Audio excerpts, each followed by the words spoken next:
요즘과 같이 젊은 세대가 많이 없고, 특별히 그 젊은 세대가 신학교를 가지 않아서 우리 미국이나 대부분의 나라에서는 많이 이제 어려운 상황 속에 있는데요. 이런 상황 속에서 도대체 어느 나라에서 그만한 열정을 갖고 있길래 이렇게 많은 신학생을 배출했는지 매우 궁금해서 그 내용을 읽어보고, 그리고 거기에서 보낸 영상을 한번 클릭을 해봤습니다. 별 문제가 없을 것이다라고는 큰 흥미를 갖고 그 동영상을 눌렀는데요. 그러나 여러분, 열어보자마자 대번 무슨 내용인지 알았습니다. 왜냐하면 그 이메일은 영어로 온 이메일인데, 그러니까 저에게만 온 것이 아니라 미국에 있는 많은 교회들에게 아마도 교회 주소를 보고 이메일을 보고 보낸 것 같은데, 신천지 이만희 씨가 셀 수 없이 많은 졸업생들 앞에서 설교하는 내용이었습니다. 그리고 그것이 그냥 내용만 봐서는 교회인지 신천지인지 구분이 되지 않을 정도로 그런 내용들이 왔고, 저는 대번 영상을 보면서 누군지 아니까 대번 신천지 메일이구나 이런 것을 바로 알고 차단을 바로 하고, 이게 더 이상 확산되지 않았으면 하는 그런 마음을 가졌습니다. 정통 교단에서는 젊은이가 없고 신학생이 없어서 어렵다, 요즘 우리 상황이 참 어렵다 이렇게 말은 하는데, 도대체 왜 신천지 신학생 졸업생들은 11,000명씩이나 거기에 앉아서 이렇게 신학교 어려운 공부를 하고, 또 교주 이만희 씨가 전하는 그 설교를 듣고, 그렇게 많은 사람들이 모여서 환호성을 지르고, 도대체 그들에게는 어떤 메리트가 있길래 그렇게 많이 모여서 그렇게 졸업도 하고 그렇게 할까라는 그런 생각을 해봤습니다. 우리들에게는 많은 젊은이들이 없어서 좀 안타깝고, 그 모습을 보면서 좀 씁쓸한 그런 마음이 들기도 했습니다. 그러나 신천지와 같은 이단에 빠지면 여러분 아시다시피 가족은 파탄되게 되고요, 인생은 망가지고요, 영혼은 병들게 됩니다. 얼마나 많은 수많은 사례들이 신천지에 빠져서 가족이 망가지고 인생이 망친 사람들이 있는지, 얼마나 많은 사례가 있는지 모릅니다. 그래서 요즘에 미디어를 접할 때는 분별할 수 있어야겠구나, 그래서 저도 바로 그 이메일 주소를 차단하고 더 이상 받지 않으려고 이렇게 했습니다. 신천지는 성경을 왜곡하여서 이 시대를 구원할 또 다른 메시아를 하나님께서 보내주셨다라고 주장을 합니다. 그러나 신천지는 기독교라는 이름으로 교회의 선교와 사역을 방해하는 사탄의 세력일 뿐입니다. 이단 사이비 교주 이만희 씨는 구원자가 아니라 눈에 보이는 사탄의 앞잡이밖에 되지 않는 거죠. 우리는 사탄을 이야기할 때 눈에 보이지 않는 사탄, 영적인 사탄을 말을 합니다만, 사실은 신천지의 이만희 씨와 같은 사람이 눈에 보이는 사탄이 아니겠습니까?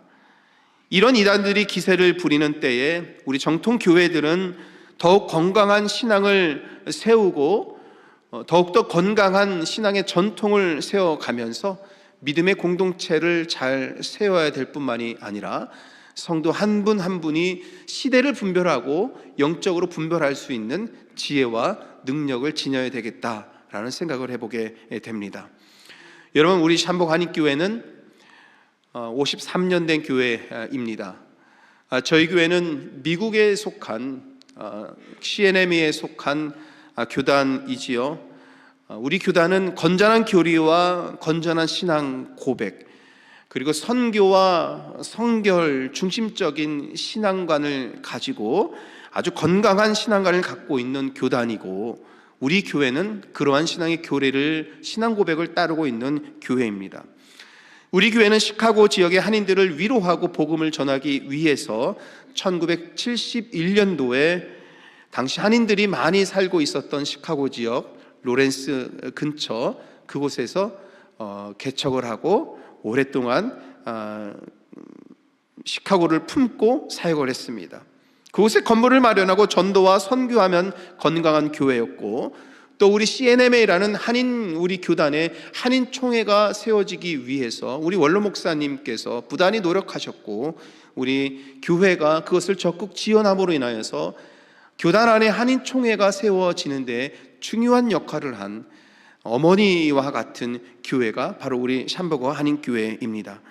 1971년부터 2016년까지가 약 45년을 시카고 성전의 시대라고 말을 할 수 있는 시카고시에서 사역을 했고, 2017년에 이 샴버거로 이전을 하게 되면서 제2의 성전이라고 할 수 있는 샴버거 성전의 시대, 새로운 건물과 우리 성도님들 은혜로 믿음 생활하고 있는 건강하고 건전하고 은혜로운 믿음의 공동체가 샴버거 한인 교회입니다. 우리 교회가 53년의 역사를 지니고 있지만 무엇보다도 중요한 것은 과거에 이 믿음의 공동체를 건강하게 세워오신 분들이 있었던 것도 중요하지만, 지금 저와 여러분이 이 믿음의 현장 속에 함께 있고 하나님께서 우리를 세워주시고 불러주셔서 이 믿음의 공동체의 지체가 되게 하여 주셔서 하나님 나라의 역사를 이어갈 수 있도록 우리를 세워주신 것은 하나님의 특별한 은혜가 우리 안에 담겨 있다라고 여러분 믿습니다. 그래서 여러분, 우리는 53년이라는 역사만을 자랑하고 그것을 뿌듯하게만 여기는 것이 아니라 53년 동안 이어온 이 복음을 위한 사역, 하나님 나라를 위한 이 사역을 앞으로 우리가 어떻게 더 열심히 펼쳐갈 것인가, 하나님께서 우리 교회에 주신 이 교회의 사명을 어떻게 잘 이뤄갈 것인가, 우리는 이것에 대해서 더 기도하고 노력하고 기대하는 마음을 지녀야 합니다. 여러분, 성경에서 말씀하는 교회의 사명은 무엇일까요? 저는 이 교회의 사명을 사도행전의 말씀에서 찾을 수 있다고 생각을 합니다. 사도행전은 성령의 시대 혹은 교회의 시대의 역사를 기록한 말씀이죠. 예수님께서 부활하시고 승천하신 후 사도들과 제자들에 의해서 복음이 전파되면서 교회가 세워진 역사를 기록한 말씀이 사도행전입니다. 그래서 우리는 사도행전을 말할 때 교회의 역사 혹은 하나님께서 세우신 사람들에게 하나님께서 성령의 능력을 주셔서 선교하게 하시고 전도하게 하신 이 은혜의 역사를 기록한 책이기 때문에 성령의 역사의 시대, 이렇게 우리는 사도행전을 부르게 되는 겁니다. 이 시기에 예수님께서는 이 땅에서 함께 하지는 않으셨지만 성령의 감동과 은혜와 능력을 주셔서 제자들에 의해서 교회가 세워지게 하셨다는 것입니다. 주님께서 말씀하셨던 예루살렘과 사마리아와 그 땅을 넘어서 땅끝까지 이르러서 복음이 전해져야 한다라는 주님의 명령의 이 말씀을 충실하게 실천한 교회와 말씀들의 기록이 사도행전이라는 것입니다. 이 사역을 가장 위대하게 잘 수행한 인물이 사도 바울이지요. 그래서 성경을 보면, 신약 성경을 보면 사도 바울 선생이 남긴 성경 말씀이 분량이 가장 많습니다. 어떤 분들은 자칫 잘못하면 사도 바울이 우리 믿음의 대상인 것으로, 성경의 위대한 인물이기 때문에 오해하실 수 있는데요, 사도 바울은 우리 믿음의 대상이 아니죠. 사도 바울은 하나님께 받은, 예수님께 받은 사명을 너무나도 충실하게 잘 수행한 사람입니다. 그렇기 때문에 사도행전에서 사도 바울을 통해서 남겨진 이 말씀을 통해서 우리가 볼 수 있는 것은 하나님께서도 우리들에게 주신 이 사명을 우리가 충실하게 이행할 수 있는 것, 실천할 수 있는 결단과 다짐을 우리는 이 말씀을 통해서 볼 수 있습니다.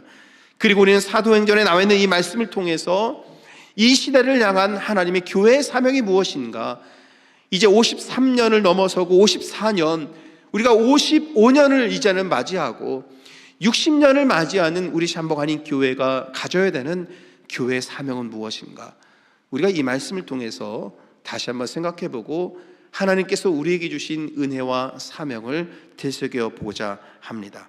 저는 오늘 이 말씀을 23절에서 찾고자 합니다. 우리 23절 말씀 다시 읽도록 하겠습니다.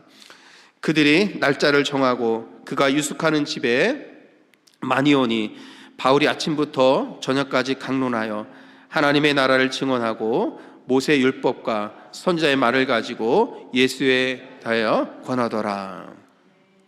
자, 여러분, 23절 말씀 속에서 어떠한 교회의 사명을 하나님께서는 사도행전 말씀을 통해서 특별히 바울 선생을 통해서 어떠한 교회의 사명을 우리들에게 말씀하고 있는 걸까요? 바울은 땅끝까지 이르러 복음을 전하는 주님의 명령에 따라 여러분 예루살렘을 넘어섰고 온 유대 땅을 발로 넘어섰습니다. 원수처럼 지냈던 당시 유대인들이 땅을 밟지도 않았던 사마리아 땅을 넘어섰습니다. 이방 세계로 가서 이방 세계도 넘어서서 지금 로마에 와 있는 상태죠. 우리 성지순례를 같이 가신 분들은 이제 쭉 경로를 생각하시면 아시겠습니다만 이스라엘을 넘어서서 지금 그 튀르키예 지역을 넘어서고 그리스로 넘어가야 되잖아요. 그리스로 넘어서 배를 타고 넘어가야 되고 그리스에서 또 지금의 이탈리아 땅으로 넘어가야 되는 너무나도 긴 여정이고 험난한 여정입니다. 그러나 지금 사도 바울은 로마에서 복음을 전하고 있고 당시 로마는 세계의 심장부였습니다. 그러니까 그가 로마에서 이 복음을 전하고 있다는 것이 그래서 중요한 겁니다. 그는 그곳에서 조금도 두려움 없이 담대하게 복음을 전하고 있는 것이죠. 당시 바울은 구금된 상태였고요, 자유롭지 못했고 위협과 핍박을 받는 시기였습니다. 그럼에도 불구하고 그가 말하는 내용이 무엇인지 듣고자 하는 사람들이 있었다라는 것이죠. 그가 갇혀있는, 집에 갇혀있는 상태였지만 사람들이 계속해서 찾아오는 겁니다.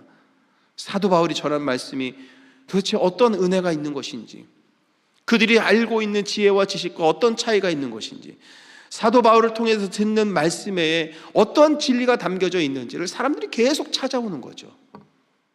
여러분의 샴버그 한인교회가 이 강단에서 선포되는 말씀을 듣고 사람들이 하나님의 은혜를 궁금해서 계속 찾아오는 교회가 되기를 축복합니다. 네. 제가 그럼 더 열심히 노력을 해야 되겠죠. 네.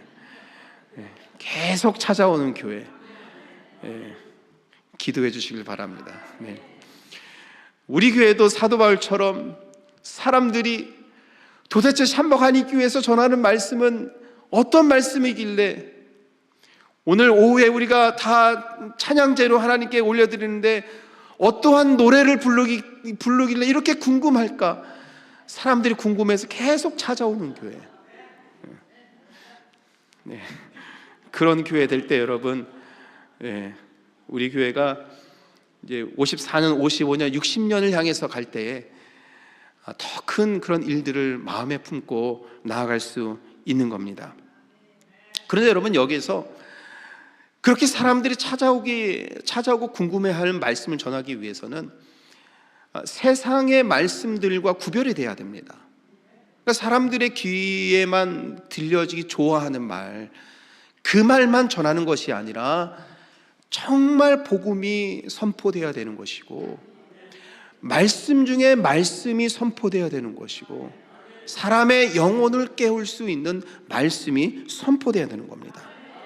사도 바울을 사람들이 찾아가서 그가 갇혀있는 구금되어 있는 상태 속에서도 사람들이 찾아가서 그의 말을 듣기 원했던 것은 그의 말 속에는 진리가 담겨져 있었기 때문에, 복음의 핵심이 담겨져 있었기 때문입니다. 그래서 오늘 23절에서 사도 바울이 증언한 핵심을 찾아보면 하나님 나라입니다. 이렇게 말했죠. 하나님 나라를 강론하고. 우리는 이 말씀에서 초대교회가 전한 메시지의 핵심이 무엇인지를 우리가 듣게 됩니다. 여러분, 초대교회가 이룬 교회의 부흥과 전도와 역사는 하나님 나라를 향하고 있는 겁니다.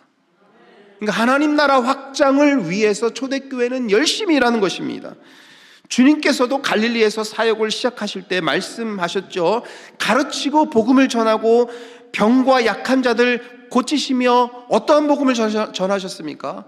천국 복음을 전하셨습니다. 이 천국 복음이 하나님 나라입니다. 하늘나라를 전하셨다라는 이 하늘나라가 하나님 나라입니다.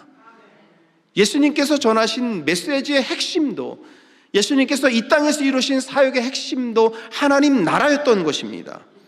그래서 주님께서 이루신 사역을 한마디로 정리를 해본다면 천국 복음 하나님 나라인 것입니다. 오늘 이 말씀 속에서 우리가 배워야 하는 것은 사도들과 제자들을 통한 교회의 역사는 하나님 나라가 확장되어가는 일이었다라는 것이죠. 그래서 초대교회를 비롯한 모든 시대의 모든 교회의 사명은 하나님 나라가 이 땅에서 확장해 가는 것이어야 합니다. 우리 잠복한인교회가 예배드리고 사역하고 선교하고 전도하고 하는 이 모든 사역의 초점은 하나님 나라가 이 땅에서 확장되어가는 이 초점으로 우리 모두가 한 마음으로 맞춰져 있어야 하는 것이죠. 사도행전이 교회 역사를 기록하면서 강조하는 점이 바로 이 점입니다. 그래서 사도행전은 시작할 때 1장 3절에서 주님께서 40일간 부활하신 이후에 40일간 이 땅에서 지내시고 승천하시기 전에 주님께서 이루신 사역이 무엇인가를 1장 3절에서 정리를 했습니다. 하나님 나라입니다. 그러니까 사도행전 시작할 때도 하나님 나라를 증언하신, 전하신 예수님의 말씀과 사역을 기록하고 있는 것이죠. 그래서 우리가 사도행전 1장 8절이 사도행전의 목적이다라고 우리가 이렇게 말을 하고 있는데, 우리가 너무 잘 아는 말씀이잖아요. 사도행전 1장 8절, 결국은 땅끝까지 이르러서 복음을 전하라는 이 주님의 말씀, 사도행전의 목적은 왜 땅끝까지 이르러서 복음을 전해야 하는 것입니까? 오늘 말씀을 들어보면 하나님 나라 확장을 위해서 땅끝까지 이르러서 계속해서 부름받은 성도들이 일하고 전하고 핍박과 어려움 속에서도 주신 사명 감당하는 그런 믿음의 삶으로 나아가는 것입니다. 예수님은 하늘로 승천하시며 땅끝까지 하나님의 나라를 전하라고 말씀하셨습니다. 그러므로 교회가 하나님의 나라를 전하는 사명에 소홀할 수가 없고, 하나님의 나라를 땅끝까지 전하는 교회가 여러분 건강한 교회입니다. 이 주님의 말씀 때문에 교회는 선교와 전도에 매진해야 하고, 하나님의 나라의 확장을 위해서 교회가 존재한다는 이 사실을 잊지 말아야 합니다. 여러분, 하나님께서 교회를 위해서 선교하게 하신 것이 아니라 각 도시마다 마을마다 교회를 세우셔서 하나님의 나라가 확장되는 일을 하게 하신 것입니다. 이것이 선교입니다.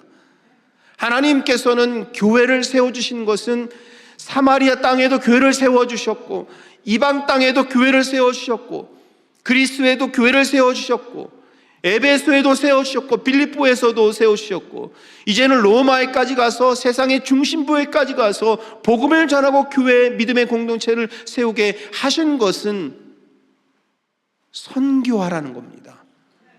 하나님 나라를 교회가 전하라는 것입니다. 그래서 여러분, 교회의 존재는 선교하기 위한 것입니다. 하나님 나라를 전하기 위한 것입니다. 이 말씀을 여러분 우리가 잘 기억했으면 좋겠습니다. 사도 바울이 로마에까지 이르러서 하나님 나라를 증언하고 있는 것은 하나님 나라가 온 땅으로 확장되어가는 역사에 관한 말씀인 것입니다. 그러므로 교회는 하나님의 나라 확장을 위한 사명에 충실해야 될 줄 믿습니다. 이 교회의 역사를 기록한 사도행전, 좀 전에 1장 3절 말씀 속에서 하나님 나라를 전한 주님의 말씀으로 사도행전이 시작을 했는데요, 오늘 함께 읽은 부분은 사도행전을 끝맺음하는 말씀입니다. 어떤 말씀이 기록되어 있는지 우리 30절과 31절 다시 한번 확인하면서 읽어보도록 하겠습니다. 바울이 온 이태를 자기 셋집에 머물면서 자기에게 오는 사람을 다 영접하고 하나님의 나라를 전파하며 주 예수 그리스도에 관한 모든 것을 담대하게 거침없이 가르치더라. 자, 여러분 31절을 주목해 보시죠. 31절에 사도 바울이 가택 연금되어 있는 상태인데 이때도 사람들이 찾아와요. 계속 듣기 위해서. 근데 이 찾아오는 사람들에게 사도 바울이 무엇을 전했습니까? 보세요. 말씀을 무엇을 전했습니까? 하나님 나라를 전파했습니다.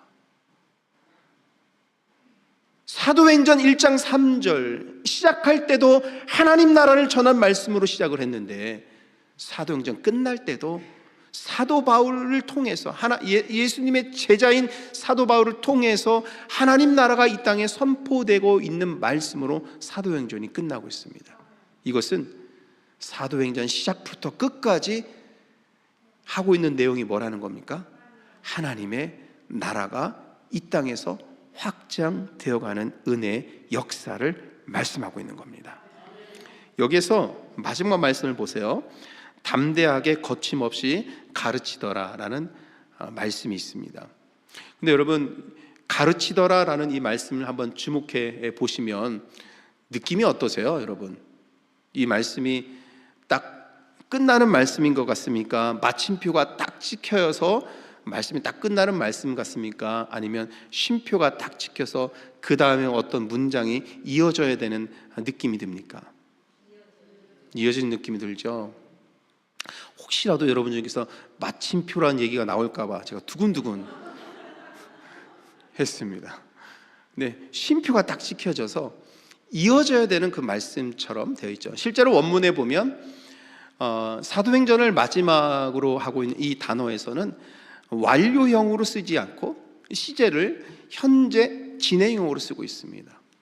저는 마지막 말씀을 현재 진행형으로 쓰고 있는 이 원문의 말씀이 우리들에게 주는 매우 의미 있는 말씀이라는 생각이 드는 거죠. 왜냐하면 오늘 이 말씀에서 사도행전의 말씀은 28장 31절에서 끝나고 있습니다만, 그러나 하나님께서는 여전히 교회를 통해서 일하시고 여전히 교회에 속한 성도들을 통해서 하나님 나라가 이 땅에서 확장되어 가고 있음을 하나님께서 또 우리들을 통해서 이 믿음의 역사가 이뤄가기를 원하신다는 말씀입니다. 우리 샴봉 한인교회가 53년 전에 샴봉 우리 교회를 세우셔서 하나님 나라가 확장되기를 원하셨는데 오늘 저와 여러분을 이 공동체 지체가 되게 하여 주셔서 이 말씀을 계속해서 이어가도록 부르셨다는 겁니다. 그러므로 우리가 예배하고 사역하고 이루어가고 섬기고 함께하는 이 사역을 통해서 여러분 우리는 사도행전의 역사를 이어가는 믿음의 삶인 줄 믿습니다. 은혜의 삶인 거죠. 살아계신 하나님의 역사를 이뤄갈 수 있는 삶인 거죠. 하나님께서 우리를 그런 은혜로 우리를 부르신 겁니다. 그래서 여러분, 이 가르치더라는 말씀 앞에 있는 단어가 담대하게 거침없이, 이 단어도 우리에게 주는 의미가 있는 거죠. 사도 바울은 가택 연금된 상태에 있지만 복음을 전할 때는 어떻게 했다는 겁니까? 담대하고 거침없이 용감하게 하나님 나라를 전할 수 있는 사람이었다는 것이죠. 오늘날 우리 교회는 이와 같이 담대하고 그리고 거침없이 하나님 나라의 역사를 이어갈 수 있는 사람으로 우리가 서 있어야 하는 것입니다. 그래서 여러분, 우리는 우리 교회의 미래를 담대하고 거침없이 잘 준비해 갈 수 있는 그런 교회가 되어야 됩니다. 필립 얀시라는 우리 기독교 작가가 많은 책을 남겼는데 그분의 책 중에서 아주 작은 책 중에 교회, 나의 고민, 나의 사랑, 이런 책이 있습니다. 어떤 분들은 교회, 나의 사랑이라고만 책 제목을 정했으면 어땠을까라는 생각하는 분들이 있습니다만, 그러나 저는 필립 얀시가 이 책 제목을 교회, 나의 고민이라는 것을 넣은 것을 저는 되게 잘했다는 생각을 합니다. 왜냐하면 우리는 교회를 생각할 때 은혜가 넘치고 사랑이 넘치고 좋은 곳이고 좋은 사람들이 모인 곳이고 다 그렇게 생각합니다만, 그런 한편으로 가만히 생각해 보면 교회는요 너무 고민할 것이 많습니다. 그렇죠? 고민하고 생각하고 이루어하고 준비해야 될 것이 너무 많은 것이 교회이기도 합니다. 그래서 저는 오늘 이 말씀을 생각하면서 우리 교회가 앞으로 향후 60주년을 맞이하고 70주년을 맞이해서 더 이 사역을 해 나가기 위해서 우리가 어떤 미래를 준비할 것인가, 하나님 나라 확장을 위해서 우리 교회가 나아가기 위해서는 무엇을 준비할 것인가에 대한 그런 생각들을 설교 준비하면서 많이 해봤습니다. 몇 달 전에도 언급을 했었습니다만, 요즘에 정말 교회 건물을 매입을 해서 고풍스러운 교회 건물의 분위기와 디자인을 그대로 살린 식당이나 그런 극장들이 앞으로는 여러분 더 많아질 수 있습니다. 그런 하나님께서는 하나님 나라의 확장이라는 이 사명에 충실하여서 미래를 준비하는 교회를 통해서는 여전히 일하실 것입니다. 그러나 이 미래를 준비하지 못한 교회는 도태되고 말 것입니다. 그래서 우리는 우리에게 닥쳐올 미래를 어떻게 준비해야 될 것인가? 교회, 나의 고민. 저는 우리 교회가 하나님 나라가 확장되는 이 역사를 잘 이어가는 교회가 되기를 소원합니다.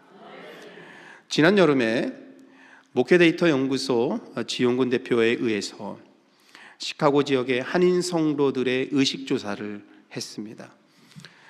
우리 한인교회 성도님들은, 우리 특별히 시카고에 있는 한인교회 성도님들은 10년 후 시카고에 있는 한인교회를 어떻게 전망하고 예측하는가에 대해서 조사를 했습니다.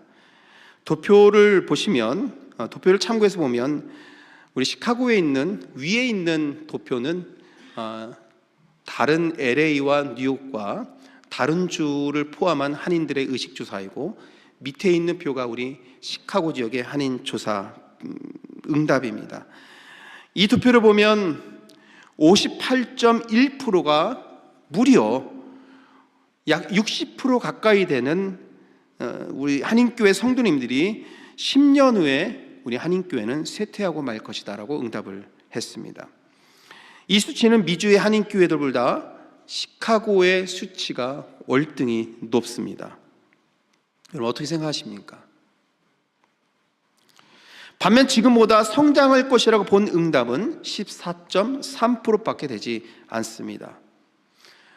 아마도 시카고에 있는 한인교회들이 이런 위기를 겪고 있어서 아마 위축되어 있는 것이 아닌가라는 그런 생각들을 많이 합니다.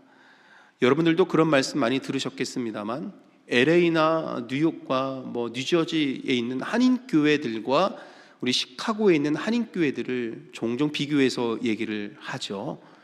얘기를 할 때 우리 시카고에 있는 한인교회들은 왠지 좀 위축되어 있는 듯한 그런 전체적인 영적인 분위기가 다른 도시와 비교했을 때 그런 느낌이 많이 있다는 것을 우리는 다른 지역에 있는 사람들부터 종종 듣게 됩니다.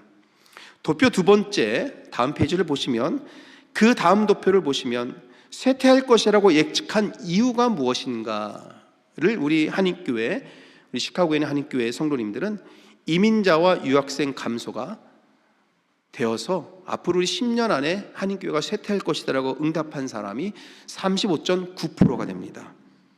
이것은 누구든지 수긍할 수 있는 그런 도표 결과이지요. 정말 저는 80년대, 90년대 공항에서 이민 오신 분들을 맞이해서 교회 안내해서 사역하고 교회 정착하게 하고 정착 도와주게 했던, 정말 이민교회 부흥의 시기 때의 사역들이 얼마나 재밌었을까, 얼마나 신이 났을까라는 그런 생각을 종종 해보게 되는데, 요즘에는 이민자 유학생 감소가 이민교회 쇠퇴의 원인이 된다는 것은 누구든지 예측할 수 있는 수치입니다. 또 다른 것을 보면 교회가 시대의 변화에 따라가지 못한다가 20%, 이민교회가 신앙이 약화가 됐다가 17.6%, 권위적이고 수직적인 리더십 문화가 10.6%가 됩니다. 근데 여러분, 우리는 이 도표를 보면서, 이 조사 결과를 보면서 우리의 미래가 암울하다고 생각이 들겠습니다만 여러분, 결코 그렇지 않습니다. 그러니까 이 결과를 어떻게 보느냐에 따라서, 우리의 미래를 어떻게 준비하느냐에 따라서 교회는 달라지는 겁니다. 제가 늘 말씀하면서 강조하는 것이 있죠. 신앙은 결코 부정적으로 가는 시각과 눈을 갖고 있지 않습니다. 신앙은 언제든지 긍정적이고 희망적인 그 하나님의 비전을 바라보면서 나아갈 수 있는 것이 신앙인 것입니다. 광야에서도 메말라 있는 땅에서도 하나님께서는 꽃을 피워 주실 수 있다라는 믿음과 소망을 갖고 나가는 것이 신앙인들이라는 것입니다. 우리가 비록 이런 비관적인 그런 결과가 받아봤다라고 생각할지 모르겠습니다만 여러분 생각해 보십시오. 나머지 유학생, 이민자가 감소한다는 수치 말고 나머지 65%는 무엇이냐면 교회의 갱신과 변화와 미래를 준비하는 내용입니다. 그럼 여러분, 우리가 35% 말고 65%에 해당되는 일에 열심으로 우리가 준비해 간다라면 우리의 미래는 달라질 수 있다는 겁니다. 이렇게 준비하고 이렇게 나아가고 하나님께 주실 그 꿈과 이루어 주실 소망을 마음에 품고 우리 교회가 60주년이 되었을 때에 하나님 나라 확장을 위해서 더 크게 쓰임 받을 수 있는 교회라는 것을 꿈꾸고 상상하며 소망하며 기도할 때 하나님께서는 우리 교회의 미래를 희망과 꿈으로 아름답게 열어주실 줄 믿습니다. 여러분, 이런 일을 하나님께서 저와 여러분들이, 그리고 지금 여기에 앉아 계신 분들이 한 지체 한 지체 너무나도 소중한 여러분들과 함께 열어가라고 하나님께서 오늘 이 말씀을 통해서 우리들에게 이런 비전과 은혜를 주신 것이죠. 하나님은 이 땅에 교회를 세우시고 하나님 나라가 확장되게 하는 위대한 사명을 주셨습니다. 저와 여러분은 담대하고 거침없이 주의 일을 행하여서 사도행전의 역사를 계속해서 써갈 수 있는 믿음의 사람들이 되어야 될 줄 믿습니다. 이런 믿음으로 여러분들의 삶도 믿음으로 살아가시고 함께 모여서 믿음 생활할 때 우리 가운데 하나님 나라가 역사하는 그런 일들이 일어날 줄 믿습니다. 이 믿음으로 나아가는 저와 여러분에게 우리 주님의 크신 은혜와 은총이 함께하기를 주님의 이름으로 축복합니다.